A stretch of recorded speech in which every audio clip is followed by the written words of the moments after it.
the ultimate diet tips to prevent diabetes, best foods and practices. So we're going to be talking about the best foods and practices to prevent diabetes. If you have a family history or any other risk, what are some of the things you can do in terms of your diet that will help you prevent getting diabetes? If you have family history, it's even more important. But if not, as you will find out in the progress of the show, you can tell that it is very common these days to have diabetes. So we want to be able to we want to share this time with you talking about the ultimate foods or dietary things and practices that you can do in order to protect yourself from getting diabetes. That's what we are here for. And with that being said, my name is Oteng, and my wife is my co-host. And Gifty Oteng. Gifty, come on, man, Gifty. You go ahead. Oh, yeah. All right. So then we are going to go through some outline. And outline, the first one is we're going to be talking about the quick diabetes review. Because, if you don't know what diabetes is, you probably won't care what we're talking about. So we're going to just go through some points on diabetes that will show what it is. And then we will be able to go from there. And then from there, We'll continue with the dangers of type 2 diabetes. and then after that, we are going to also be talking about the ultimate prevention diet, which is mainly why we are here today. But suffice to say that we will have to talk about diabetes a little bit before we know or talk about how to prevent diabetes. And then Then we'll continue with the practical practices, things that we can do practically so that we won't find ourselves getting diabetes. that's what's up. And then lastly, we will do comments. If you have any comments, as a matter of fact, we won't wait until the show is over. As we go forward, if you have comments, additions, and anything you want to add, you can definitely put it on the chat. And if you are watching from YouTube, we will see it. If you are watching from Facebook, we may see it depending on where on Facebook you are looking at us. And if you are watching from LinkedIn, we may not see it, but we'll see it after the show. So that's what it is. So grab yourself a piece of snack, a healthy snack, and we will get ourselves rolling as we go forward. All right. So with that being said, on the next thing we are going to talk about is what is even type 2 diabetes, or the quick review. That's what we're going to talk about. And you want me to start, or you go ahead? Okay, so the diabetes, as we all know, is a chronic condition that affects the way the body processes blood sugar.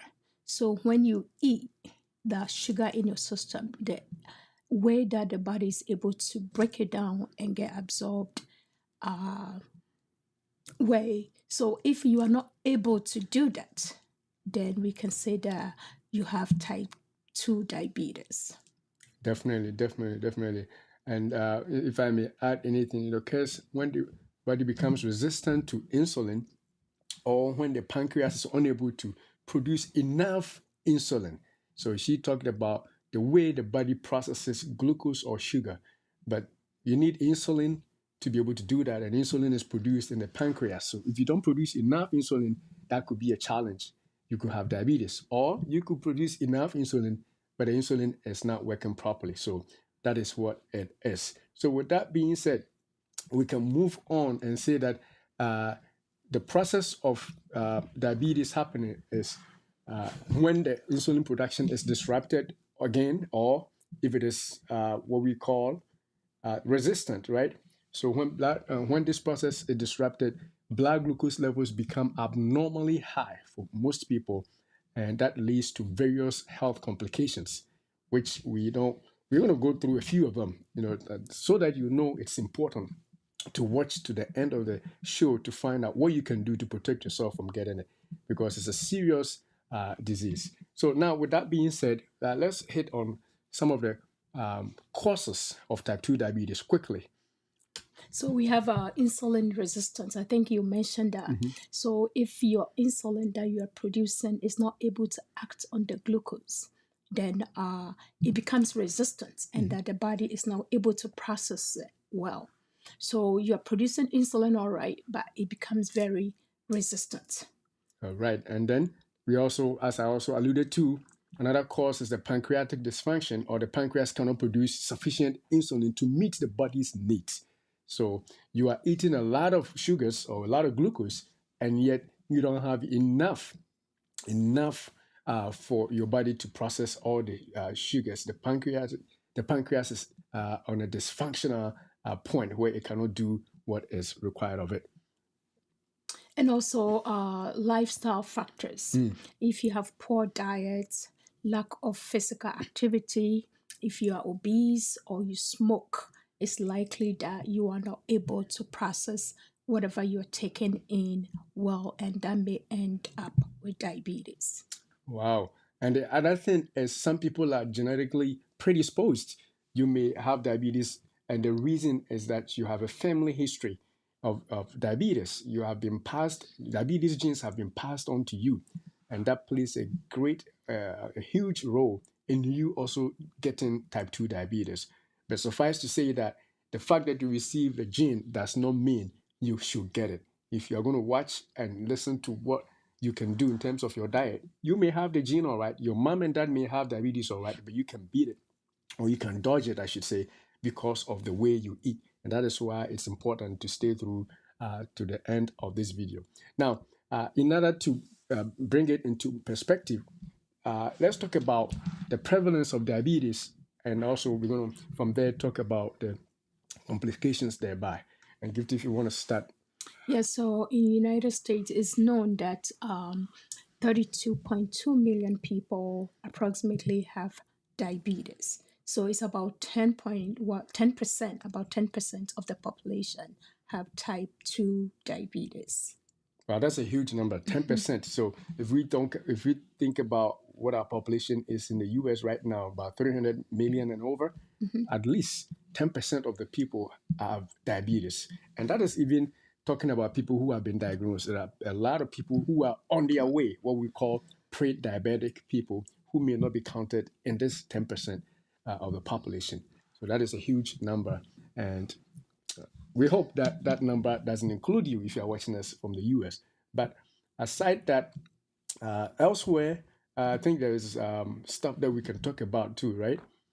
Apart from the US, also it is becoming prevalent in other places, in Africa and elsewhere, Asia, and places where diabetes used to be very less common. Now the incidence is particularly high among ethnic groups, including African Americans, Hispanics, Latinos, and Native Americans. That is in the US.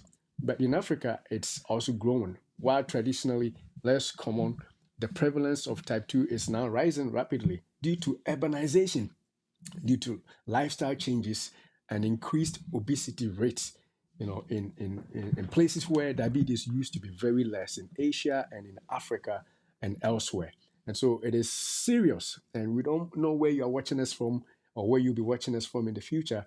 But this is not a disease just for the US, it is a disease in everywhere in the world because of the trends in obesity and the rest. Yeah, and according to studies, it's also known that about 19 million adults in Africa have type 2 diabetes. Wow, 19 million people. That is a huge number, and it's rising. Sad then it's rising because the diet is changing, right? The diet is changing, obesity is rising. We used to think, when you talk about Africa, you used to think, well-torn and skinny people who can find food. It is no longer like that. They are catching up with diabetes and the diseases that affect the West because obesity is rising. So that is a sad case there. And also, we talked about urbanization, right? People who are being urbanized and they don't live in the village, and their lifestyle have changed. So because the lifestyle have changed, the activities that they used to do have changed because they are driving more, they are doing more office work, they are doing other things that does not make them very active, and at the same time they are catching on with a poor diet. The foods that were available, All the they are fast foods, substituting it with the fast foods, yeah. and that is affecting the population or the number of people that have diabetes. And we visited Ghana recently, and all the fast food. We don't want to put anybody to shame, but all the fast foods that you see in the US, they are there. if you talk about pizzas, they are there. All these burgers, suffice to say, I won't mention any name, they are there. And so if you have these foods that we implicate in the US and the West for causing some of these ailments already there, then if you are living in Africa or in Asia, you should know that the diseases that are rampant here are going to be there also. But let's move on. Let's talk about the complications or the seriousness of type 2 diabetes so that it will be worth your while watching to make sure that you don't get type 2 diabetes. And the first one, if you want to talk about Yeah, it so first. the first one we have cardiovascular diseases. So Oh my goodness. Cardiovascular diseases. if you have diabetes, your chance of having heart disease and stroke is very high because the sugars are not being controlled. We can say that if you have uncontrolled diabetes, so you can be diabetic, all right, but as long as you keep it under control and you do the things, you take your medications and act accordingly, then you may not end up with this disease. But if it's uncontrolled or undiagnosed, then your chance of getting heart disease and stroke is very It's high. very, very high, very unfortunately. And the other thing that could happen for uncontrolled diabetes is nerve damage. You can have what we call neuropathy, and it can cause pain, tingling, and also loss of sensation, especially in the extremities. So people who have not been diagnosed, who are feeling these symptoms, go check yourself out in the hospital and make sure that you are not, diabetic or you don't have high blood sugars. But definitely, nerve damage can be a result of uncontrolled diabetes, and it's led to people losing their arms and their feet and all that because of what loss of sensation due to the nerve damage. It can also lead to kidney damage. So, if you have uncontrolled diabetes or undiagnosed diabetes, it's likely that it can lead to kidney failure, which may require dialysis or Oh my goodness. transplant. So, it shows that diabetes is very complicated and serious disease that we don't have to play around. So, as we are talking about prevention, we say that prevention is better than cure. So our discussion here is very important because if we can prevent our diabetes from getting us or getting diabetes, if we can do certain things differently so that we don't end up with diabetes, then we are going to forgo all these conditions that come alongside with uncontrolled diabetes. My goodness, it's serious stuff right there. Kidney damage leading to dialysis. And the sad thing is, people who get diabetes and not controlling them may also have hypertension. And that escalates the issue of, kidney Kidney disease. damage Yep. right off the bat. So it's an important step. And the other thing that could result from untreated or unmanaged or uncontrolled diabetes is eye damage, what we call retinopathy, right? Can cause even blindness if left untreated. Some people found out their vision was going and only got noted because they went to the eye doctor and the eye doctor said, "Let's check your sugars." That's when they were diagnosed that they have been diabetic all these years. So if you don't know your state or you are not controlling it, if you have it, you may have at least one of these things that we have mentioned, either nerve damage or kidney damage or both. And then on top of it, you may lose your sight, which is another bad stuff. Yeah, and having diabetes can also lead to poor circulation. So the flow of blood is affected, such that you may have foot problems. That may be due to the nerve damage that we've talked about, and that can lead to severe foot infections and amputation. So we've known people at the latter part of them having diabetes or uncontrolled diabetes that their foot or there is amputation somehow because of the seriousness of the disease, because circulation is affected, and because of that the movement of like the Antibodies nutrients and stuff. or Yeah. that should move around your foot is impeded because of the high blood sugar, which is the diabetes that we're talking about. Yeah. Wow, wow. Serious stuff. Serious. I mean, the more we say it, the more it makes sense. Scarier It's it scarier, becomes. right? And I mean, it's tough. It says like increased risk of infections too. Many people have infections that won't go away. You have a foot ulcer or a leg ulcer or some kind of an ulcer somewhere in your body, and it won't go away. I'm not talking about stomach ulcer. I'm talking about, soft tissue ulcers or wounds that will not heal. Mm. That can be due to high blood sugars. If your sugar level is so high, it weakens your immune system, so you can fight off infections as quick. And some women too will have chronic and so repetitive, UTI. UTIs, just because they are peeing out sugar all the time and they get infection down there all the time. So if you are somebody like that and you don't know, get your blood sugar checked out. It doesn't always mean it's going to be from diabetes, but I'm just bringing that up as another reason why people get chronic infections, because the immune system is weakened. Mm. So that is important thing to note, that complications of diabetes are huge and you don't want to play with it. So with that being said, I think that it is a good time to potentially move on to the dangers. Well, we already talked about the dangers, right? All right. So then we're going to move on to to tell our folks that if you are watching us and you have not subscribed yet, I think it's about time to do that, Anna, for us. Come on, man. All right, so we got a lot of good stuff to share.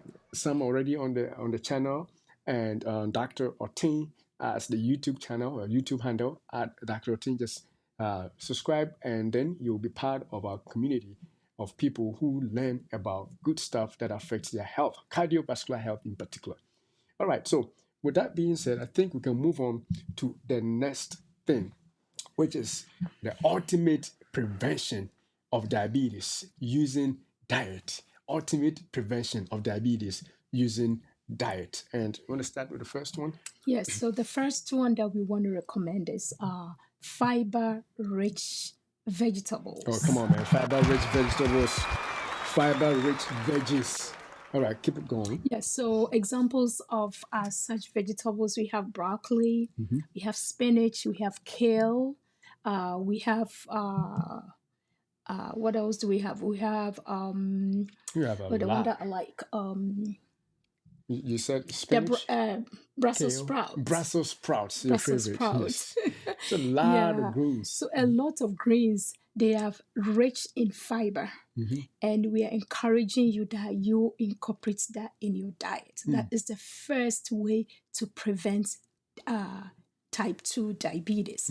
And the reason why we are saying that is because of this high rich in fiber. These vegetables have low in calories and high in essential nutrients, making them ideal for maintaining a healthy weight and reducing the risk of type 2 diabetes. So as you eat them, the calorie content is very low, and you are able to make you feel full. In that way, you are controlling your weight, and that definitely help you from getting diabetes. Definitely. Come on now. And another reason why it is important, especially talking about the weight, is that, being overweight or obese is a risk factor for type 2 diabetes. And so if you eat fibers and the fiber, foods or these fiber-rich vegetables help control your weight, then you are reducing your risk of having type 2 diabetes, even if you have a family history. That is why I'm saying that the fact that you have the genes is not automatic that you're going to have it if you eat these fiber-rich vegetables that we have mentioned, and a lot more. We can use this show to mention all the greens, and especially if you live in a place where we are not familiar with the food, you will see that we won't mention it. But as long as it is a green included, and you're going to get the fiber which is in there, which is going to reduce the incidence of high weight or being overweight, and then reduce your blood sugars also. And they also help in another way, right? Yes, so I think you also mentioned us traveling, going to Ghana recently. We have another grain over there that is kontomire. The kontomire. Right? So come on, man, the kontomire. The kontomire. Yeah, so you have to incorporate that in your diet more. If you so can that get spinach, if you get can get turmeric. spinach, yeah, so you lightly cook it. You don't want to overcook it, right? To kill all the minerals and vitamins in there. You cook it in such a way that you are able to sustain or retain all the nutrients, and by eating it, it's really going to help regulate your blood sugar and overall improve your glycemic uh, levels.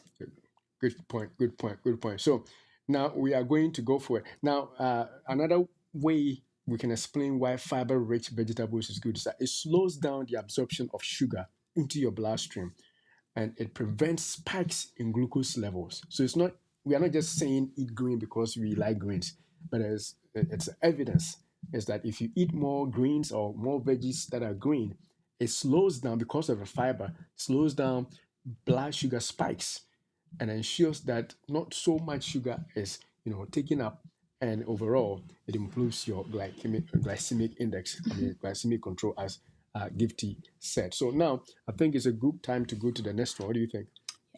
All right, and the next one then is what? Oh, we did the fiber rich. Is that the one that we did? Okay, so then I think the next one is whole grain, whole grain foods. I should say whole grain foods. All right, you want to start with that? Examples of whole grains. We have brown rice, we have the quinoa, and we have the oats, we have the whole grain bread available. And the reason why we are encouraging you to eat whole grain, come back to the same thing, the fiber that we are talking The about. fiber, come on, man, fiber for you. It's all about the fiber in them. So the whole grains are packed with fiber, vitamins, and minerals, which help to stabilize blood sugar levels. So it prevents the sugar levels to spike if you eat the whole forms of foods than to eat the polished foods that we've discouraged. We are encouraging everybody not to take those. So the reason why we are saying that you should go for the brown rice instead of the polished rice is that with the polished rice, when you take it, the sugar in your levels spikes.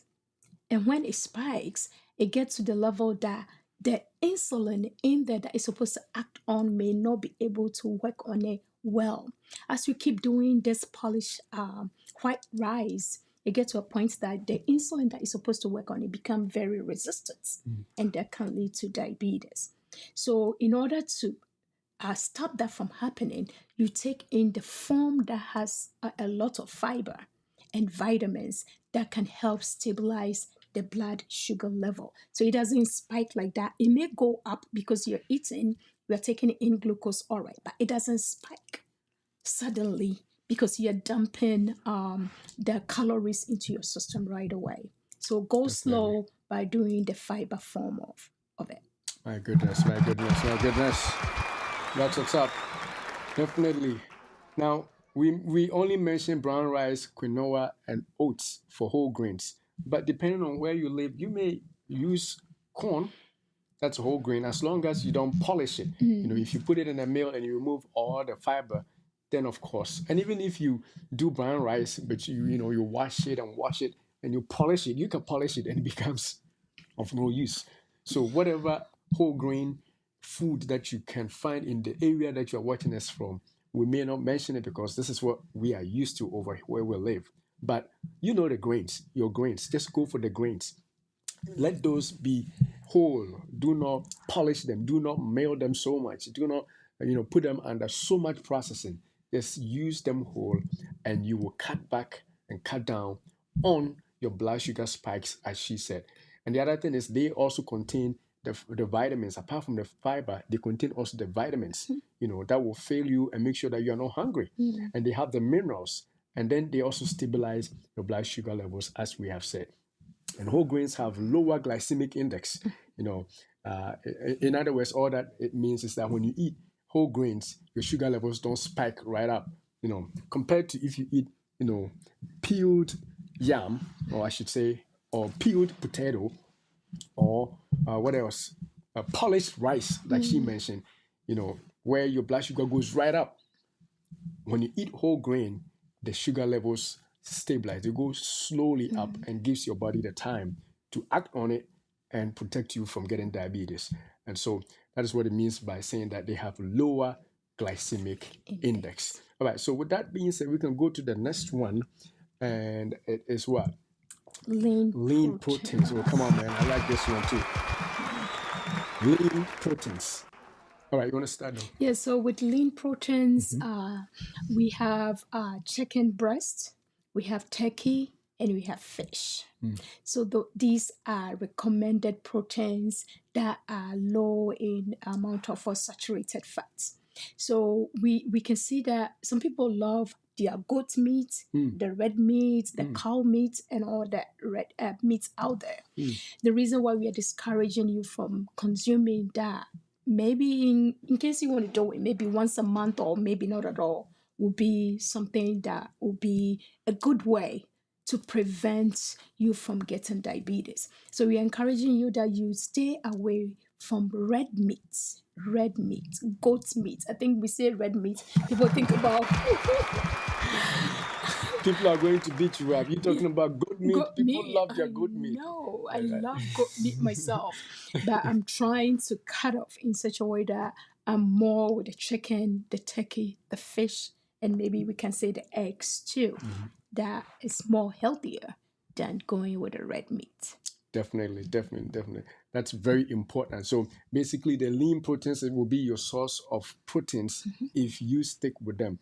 And if you are a red meat eater, we can't stop people from not eating red meat. But if you have to, like she said, if you have to eat even your goat meat or your beef or whatever it is that is, meat, you have to make sure that it is in the lean portion, the portion that doesn't have the fatty streaks or too much fat on it. And even with chicken, I would take off the skin so that you avoid the fat that comes with it, or even turkey, take off the fat that is in it. That way it becomes lean. The word lean just means that it is not too much with, she said, the fats or saturated fat or whatever it is. So you eat the protein by itself. That helps you and protects you from getting diabetes. And the way they do is that the proteins help, maintaining muscle mass, and then it can improve satiety and reduce the likelihood of overeating. When you eat these sources of, lean meat or lean proteins, you feel full quicker. When you eat, you're not hungry because the protein releases the blood glucose slowly. And then also, it prevents you from overeating, because if you eat starchy foods like potatoes, rice, banku, whatever food you eat, that is fufu. We mention those because we know those, but whoever is watching, whatever starchy foods you are used to, if you can cut those back, it's better, because when you eat those, your sugar levels go right up. Your body sees them and it's like, whoa, this is fire. And they dump all the sugars in them into your blood, and that is where diabetes type 2 begins to happen. And so if you eat these lean meat or lean protein sources, then your sugar levels are stabilized because they don't release any such huge amount of sugar into your blood. So I think we could go to the next one. Yes. All right. So the next one is what? Nuts and seeds. Oh, come on, man. You knew if you are a repeat watcher, you knew I was not going to say this without bringing this up because it's my favorite snacks, right? You want to talk about it? Yeah, so with the examples, we have almonds, we have the chia seeds, we have the walnuts. What else do we have? We have the pistachios. We have the pecans. We have a lot of nuts and seeds. I think we can add granules too. Or that peanuts. is also peanuts. Peanuts, which is a form of nut. So these are very important because they are rich in fats and fiber and protein, which are crucial for metabolic health. So you need all that in order to balance, to have a balanced diet, and that has healthy fats and fibers. Definitely. That also has healthy fats and healthy fibers. And again, the way they do that is kind of like the one we just said. They stabilize blood sugar. They do stabilize blood sugar because the fat and the fibers in these nuts have proteins also with them, which slow down your digestion process. So we got fats in nut. You got fat, healthy fats, of course. You are getting fiber, and then you are getting proteins. All these things that we have already mentioned are packed in a simple nut. If you ate peanuts, if you ate walnuts, you are getting the oils from walnut, you're getting the fiber from walnut, you're getting the proteins from walnut. So, I mean, you can survive on a nutty diet, because you got every good thing in there, but we don't eat them as much. You leave them and only call them a snack. But you can survive on these if you want to avoid diabetes and sugar spikes. Just eat enough and drink some water, and you'll get full. Or eat a little bit of whatever food you want, and then add a bit of this onto it so that it will fill you up after you drink your water. That way, your sugar levels don't spike, and you do not need a lot of insulin, to overcome the spikes, even if your sugars go up, because they release slowly. All right. Yep. And then we can go to the next one unless you have a sugar. Yeah, let's go. All right. So then the next one is, see if I can get my slide right. The next one is, let's see, legumes. Oh, come on, man. Legumes. Legumes is kind of like nuts and seeds, right? They have Seeds. similar properties because they are tiny in the way they are shaped. But yeah, you want to start with that? Yeah, so with legumes, we have examples as lentils, chickpeas, black beans, Any kind of bean, black eyed peas. black-eyed peas, the red beans, and all that. So that form of legumes is what we are talking about. And they are high in protein again, high in fiber, and the carbohydrates in there is a complex form of carbohydrates as compared to the simple sugars and the simple carbohydrates. The carbohydrates in the legumes, they are in the complex form. So this help the sugar to be released slowly into your bloodstream. And in so doing, your blood levels are controlled. We can say that it has a lower glycemic index. Definitely. Legumes are also power packed with nutrients, very filling and very, very good in terms of making sure that your sugar levels, as she said, are stable and they are not spiking. So if you are the person who enjoys big white, balls of whatever starchy food you want to eat, you may want to substitute them with legumes, whether it's beans, whether it's like peas, as she said, and whatever kind of legumes that you may have or that you like in your area. And those may help you overcome sugar spikes and, of course, diabetes. They also have proteins and other vitamins that we don't have time to even go into. But definitely, if you want to prevent or protect yourself against getting diabetes, or even if you're already diabetic and you want to slow down the disease progression, or you want to overcome sugar spikes, some of these things may help you rather than to eat your starchy diet. And I think we can move on to the next one. All right. So the next one then is berries. Oh, come on, man. Another favorite of mine. You want to start with that? And with the berries examples, we have blueberries, I think is showing. We have the blackberries, we have the raspberries, and we have the strawberries. Strawberries, So more all the berries too. berries All the berries. available. We can't list them all, but wherever you are, all the berries that are in your area, including all the things that we cannot mention. So cherries are even kind of like berries too. So small, tiny fruits that we can snack on. Right, go ahead. And we know that these berries are low in calories, but high in fiber, and they have vitamins, and they have antioxidants. So all these coming together make it a form of healthy food that we should incorporate in our diet. Oh, come on, man. Berries together form healthy food. And if you are the person that needs, dessert. Oh, come on, man. I remember last time I was trying to remember, I couldn't remember. Dessert. Some of us are used to eating dessert after a real meal. And instead of reaching out for ice cream, reaching out for some sugary dessert, you reach out for berries. Reach out for berries. So have them in your fridge because you still are going to get the sweet taste. You are still going to get the sweet taste that you're looking for in an ice cream. But the good thing is that this one is going to be helpful because it is healthy with all the things that Gifty said, with fiber, vitamins, and antioxidants. You are going to be really healthy. If your snack is full of these, or your desserts, you make these as regular desserts in your diet, right? What do you? What, Yeah, so the antioxidants that you mentioned help reduce inflammation. So if you have joint pains, if you have hip pain, back pain, and all the pains, by eating these berries, it help reduce inflammation. It also help with stress. That is also linked to diabetes. So definitely berries are a good source of foods. My goodness, I didn't even know that. So eating berries can reduce oxidative stress, Oxidative which is stress. going to definitely help you protect you against diabetes. And that's all we want you to do. Protect yourself against diabetes if you can. And these are simple things that you can do and that may help you, even if you have a family history of diabetes. It's not just for people without uh, you know who has no way or no risk. Even if you have a risk factor, eating right with these diets is definitely going to help you. All right, so with that being said, we're going to go to the next one, which is healthy fat. Oh, come on, man.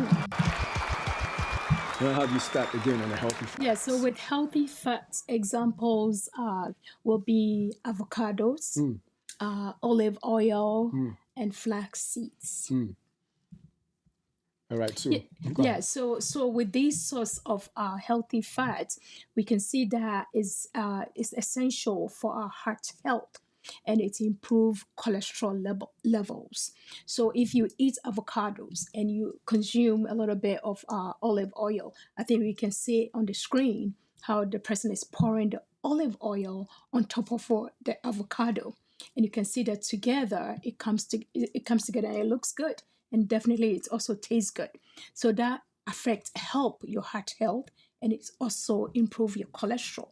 And as we all know, if you're diabetic, your chance of getting, I think we mentioned heart diseases, right? And we also mentioned your cholesterol going up if you're diabetic. So eating such foods would definitely help you in that area. Oh, come on, man. Healthy fats. And I don't know, this person that we are watching on our slide though is overdoing The olive oil. the olive oil, the extra virgin olive oil, but they are pouring too much. Studies say that about 2 tablespoons of olive oil a day is pretty good for your heart health. And if you can use it to replace all the other oils that you use, like the canola and vegetable and seed oils, that's the way to go. And so olive oil or extra virgin olive oil would be good, to help you. And also avocados, which is my favorite. Come on, man. This mix, I don't know what kind of salad is that, but it looks really good. But I would add avocados to my salads. If you make a salad, cut into pieces and add some avocados.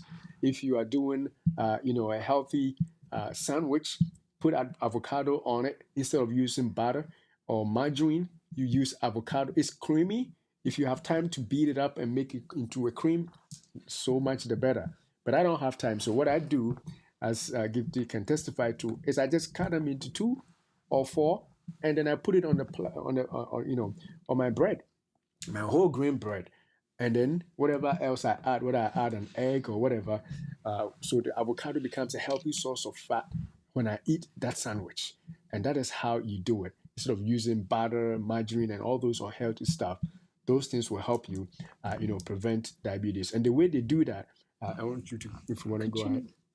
The way they do that is that they improve satiety again. They make you feel full. If you use these healthy fats like the olive oils, the avocados, and the other stuff that are very healthy, they make you feel full when you eat. You don't get hungry easily, and you don't reach out for snacks, especially on healthy snacks that will spike your sugars. So that is the way they make sure that you are not overeating. And then it also aids in your weight management, because if you are not overeating, chances are that your weight is going to be stable. And if you have a stable weight, then of course your risk for diabetes will also reduce. And so that is important to include and to use, as a matter of fact, not just to include, to replace all the butter and the margarines that you have, with your diet, if you want to avoid diabetes from today going. All right, I like that. All right, you go to the next one. Yeah, so before we go there, I think we can include in this discussion that all this information that we are getting is from a study and is from a program, or somebody had really sat down and done it and concluded that if you do these things, is your chance of getting diabetes is very low. So I know I've watched somebody that had the foods that we are talking about, like plain white rice and eating a quinoa or a brown rice. The person, the same portion size, will eat and test the sugar level, and they have a reading. And after that, the next day, they will do a brown rice and they test the sugar level.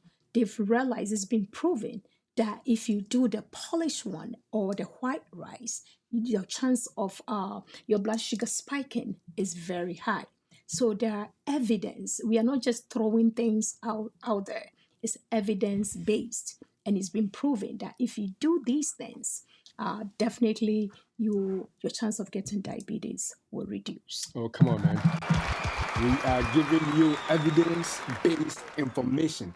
Evidence-based information. We are not cooking these things up. So you can check these up by yourself and then see that we are giving you stuff that is proven.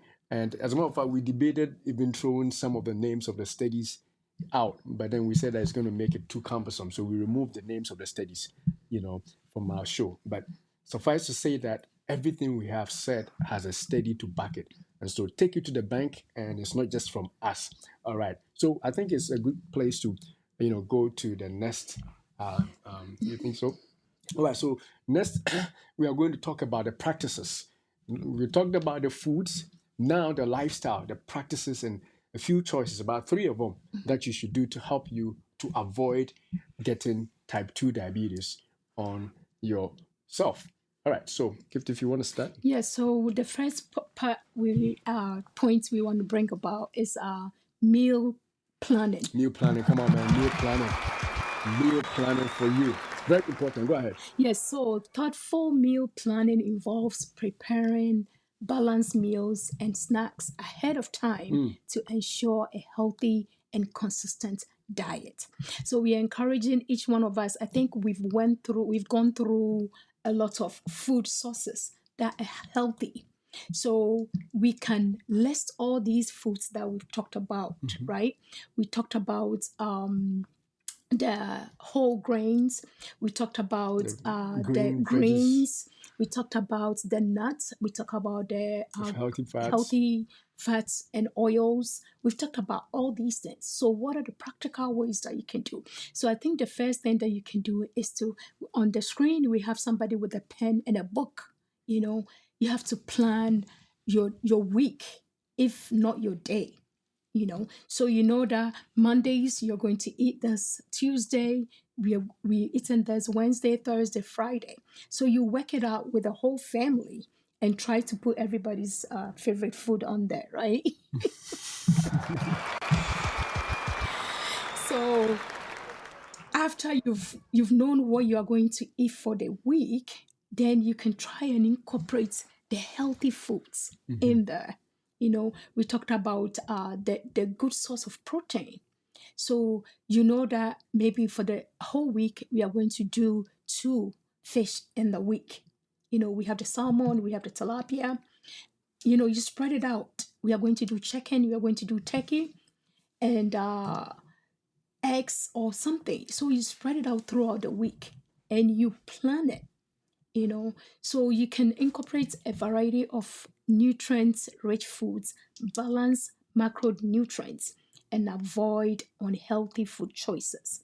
So this practice helps maintain steady blood sugar levels and support weight management. So planning meals in advance also allow for better portion control, and it also reduces the temptation of just taking any high sugar or any high fat foods around, because there is no healthy foods available. So Planning. planning is very important. We have to plan. Planning is very important. Planning is very important. I don't know if I can add anything. She said it all, except to say that if you don't plan, you have already planned to fail. Fail. Oh, come on, man. So, I mean, much as it looks tedious, like the lady that we saw on our screen that was, writing. It may look like, oh, this is tedious, but if you actually do it for 1 week, you can repeat it every week because every day is different, and you include consciously the healthy choices that we have listed above. And so, when you do that, it's going to make you able to stick to a plan that will help you avoid getting diabetes, and not just you, but the people you live with, your children, your husband, your wife, whoever lives or gets their food from you, because you have planned it out and it's working out so well. So definitely important to plan, because if you don't plan, I said that if you don't plan, you plan to To fail. fail. Because when you go to your fridge and all you have is soda or mineral, and you're hungry, you're going to obviously pick up that soda because you didn't plan. When you went for grocery, you saw it and you bought it, and it's in the fridge and you are hungry, you are thirsty, you are going to grab it. But if you have planned the week and you go for grocery, you know what you're buying, and you avoid buying the bad stuff that you know ain't good for you. And so planning is very important, because otherwise, like I'm saying, you have planned to lose. And so I think that is where we'll leave that, and we'll move on to the next one. And the next one is avoid added sugars. Oh, come on, man. Another huge one. Avoid added sugars. You understand that? Yes, so minimizing the intake of added sugars found in sweets, sugary drinks, and processed foods is crucial for maintaining healthy blood sugar levels. Minimizing added sugars. Now, if let me show this slide that I put up here. If you are fond of eating something like this, this is like eating sugar. Forget about what the whole thing is. Look at how much sugar sprinkled on a donut. A piece of donut is already sweet, and then you have these sprinkles on it. You are definitely taking in sugar. And if your age is up there, we didn't talk about the risk factors for diabetes, but if you are within your 30s, 40s, and beyond, and your weight is already going up, and you stick to diets or foods that have added sugar, in other words, foods that we actually typically add sugar to it to make it sweet. I don't know what to say. Then you are on your way. You yourself are inviting diabetes, and especially if you have a family history, or you have the weight that is against you. And so added sugar is number one enemy. Apart from we encouraging you to eat the right foods, make sure that you do not eat anything that we typically add sugar to. I mean, it's okay if once a while you have made your own tea at home and you add a little bit just to feel the taste. It's okay. But to go outside your house and to buy something like a mineral or soda and put it in the fridge, or drink it with, whatever meal you eat, it's buying diabetes right off the bat, because you are adding sugar to your diet. And if you have the risk factors, trust me, you are inching closer and closer to that. And so definitely avoid added sugar. Reducing added sugars lowers the glycemic load of your diet. It prevents rapid spikes in blood glucose levels, and this helps maintain stable blood sugar levels, reduces the risk of insulin resistance, and supports overall metabolic health. So choosing whole unprocessed foods naturally low in sugar promotes better blood sugar control and reduces the risk of developing type 2 diabetes. You have anything else to add to Yeah, that? so with the processed foods, so when you are going to buy, you talked about soda. We have other foods out there that is also processed. So when you buy anything, we have to learn to read the Oh, labels. come on, man. That's good. Yeah, I think we've mentioned it here. So they can tell you how much sugar is in that. Then in addition to that, they will list added sugar. So the added sugar is not just you sprinkling extra sugar in whatever you are eating. Sometimes the processed foods are the ones that we are encouraging you to avoid them, because they will list how much sugar is in there, and they also list added sugar. So it's like double one. Double whammy. So you have to be very careful when you buy anything. Try and read the labels and see how much sugar is in anything that you're buying. Definitely. And then I would say that also if you want a snack, like this person who will eat this may be hungry and they're looking for a snack, reach out for a fruit instead. If your tongue is looking for something sweet, reach out for an apple. An apple is sweet, but the sugars are not going to raise your blood sugar because it's not processed sugar. It's going to go natural sugar.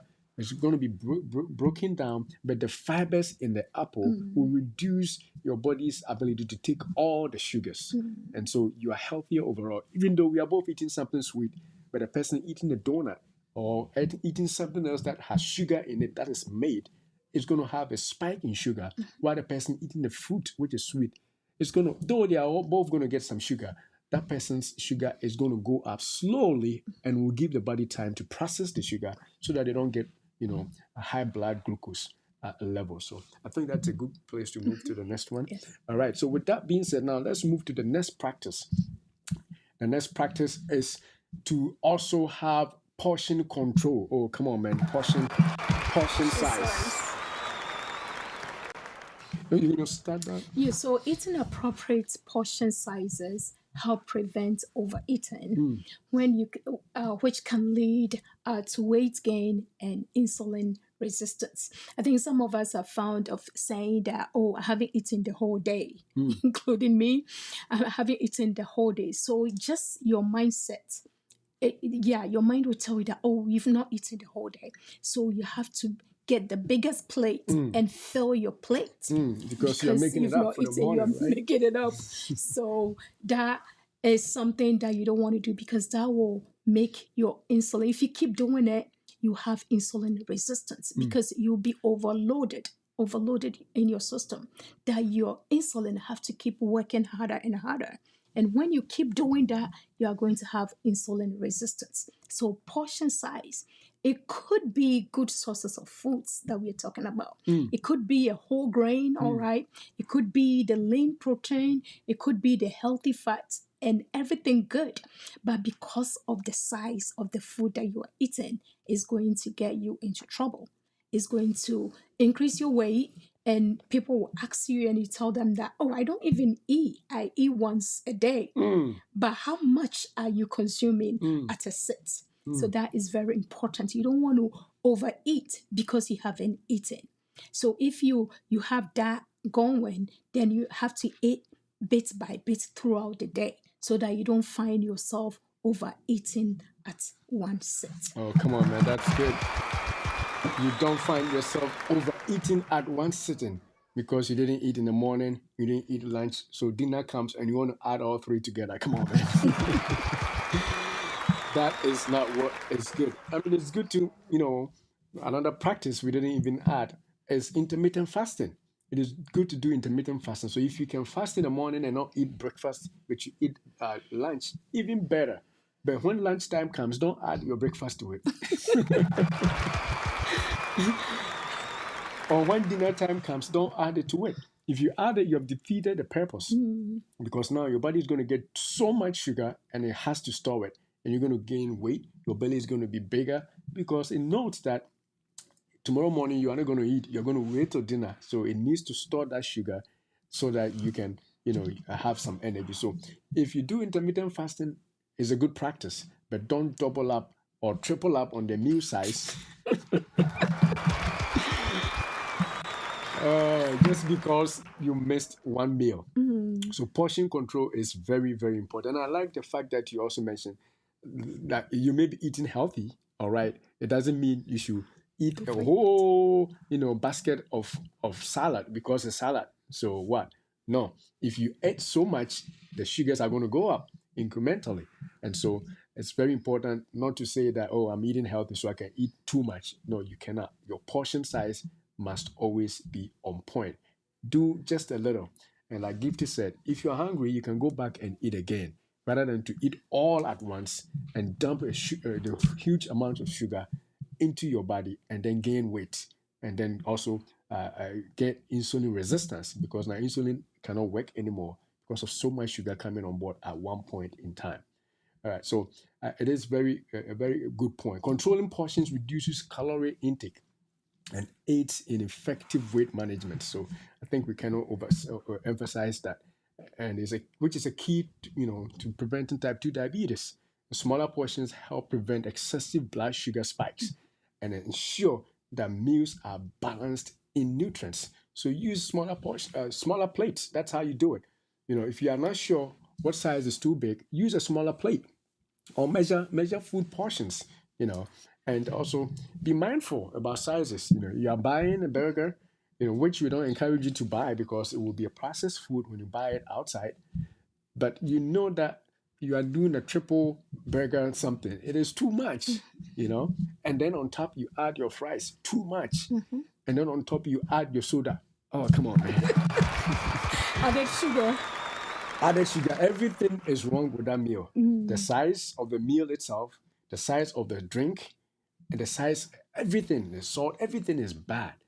And that is going to lead you into trouble.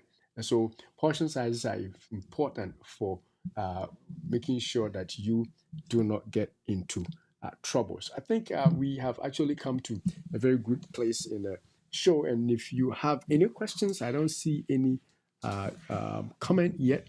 I think there may be one. Let me check. Otherwise, we're going to wrap up. You have anything to add to it? Oh. Yeah, the portion size. I think sometimes too, if you go out to eat, you go to the restaurant or you eat outside and they serve you. Because they've served you like you're talking about the salad and all that, it doesn't mean you should consume it all. Oh, come on, man. Even though you paid for it? Paid for it. So sometimes they will serve you, they'll put the food in front of you and you can see that it's a lot.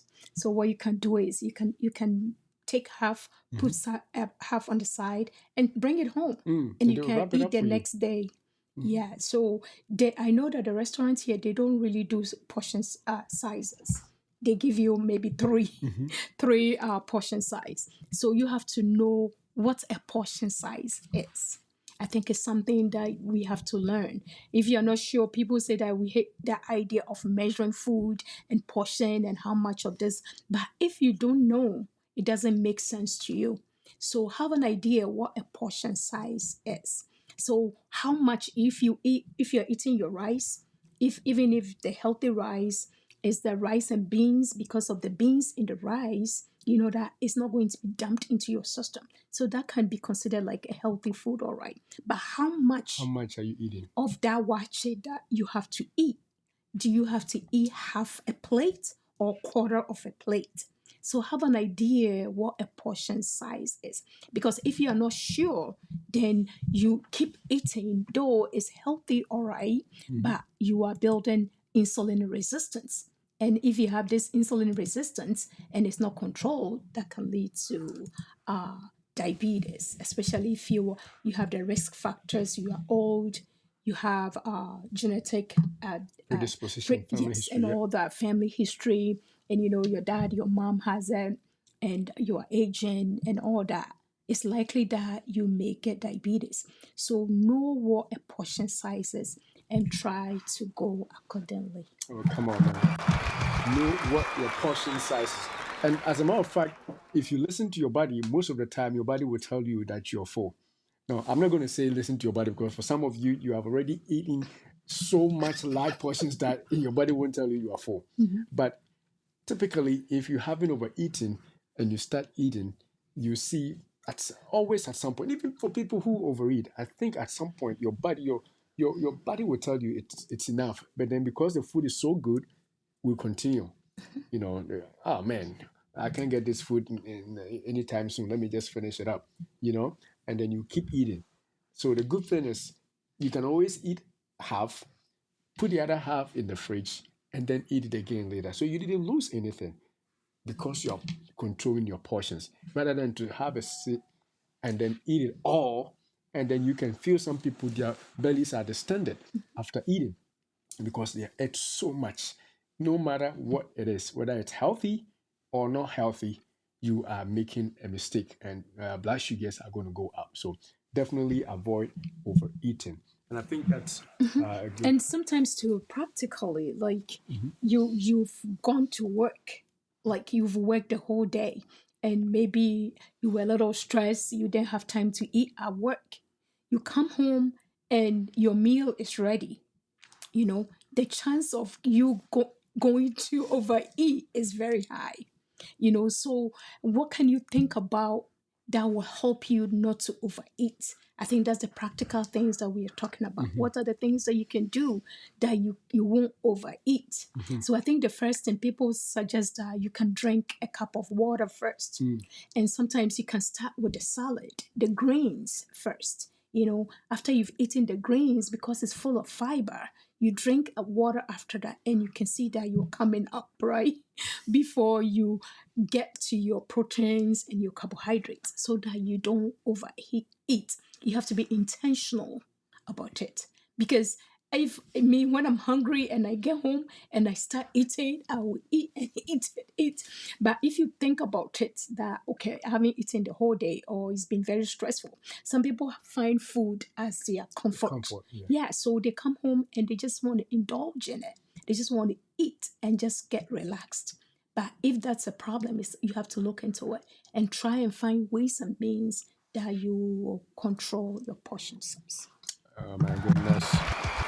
I think you actually mentioned a very important way, which is start off with a salad. So you're gonna be eating fufu, right? Okay, eat a salad first. And unless you are somebody who is really a glutton, the fufu or whatever salad or fruit or nuts that you started your meal with will occupy some space in your belly. And so when you start eating the real big meal, soon you'll be full. And so that controls your portion. So definitely ensure that you are doing your portions and watching them all the time, because as you do them all the time, if you overeat and overeat and overeat, not only are you going to get pot belly, you're also going to get diabetes along the way, because fat in the belly is a risk factor, because it's going to lead to insulin resistance. And all you did was because you ate too much at times, even though you ate once a day or twice a day, but the meals were too huge. So break them apart and eat smaller portions, and you'll be all set. So I think that's a good place to land, right? Yes. Do you have anything else? Good, we're good. All right. So I think we have definitely enjoyed your company, and we believe that you have also enjoyed the show. And if you have, don't forget to again click the like, thumbs up, share with folks, and also check out our channel, which is Dr. Oteng, Droteng on YouTube, LinkedIn, and wherever else you're watching your stuff. And you can find a full episode, especially if you're watching on TikTok. That's where you can see more videos and also full episodes, including the slides that we show. So you can see those up also. But apart from that, we are going to see you again next week, Sunday. And as we started last week, so the life and health show, this is the health portion. Every other week we do a live show, and then the other week we do the health show. So today is a health show. Next week we're going to hit a live show. We talk about social issues, whatever it is that is trending that we could talk about. Today is this trending thing that we could have talked about in the US, the news that is happening. But we don't want to change our schedule, so we came with health. Maybe next week we'll talk about that whatever is happening in the news or in our community, whatever it is that we're talking about. So make sure you subscribe to this channel and subscribe also to our whole life channel, because we don't want to miss the social issues with the health issues. So if you go to YouTube and you also subscribe to the whole life channel, you can see those live shows when we come next week. But for those on TikTok, you see the same shows on here, same account. You're going to see the social or live show next week. So until we see you again, we say, Beloved, we wish above all things that you prosper and be in health, even as your soul prospers. Thanks for sharing your day with us. Thank you. God bless.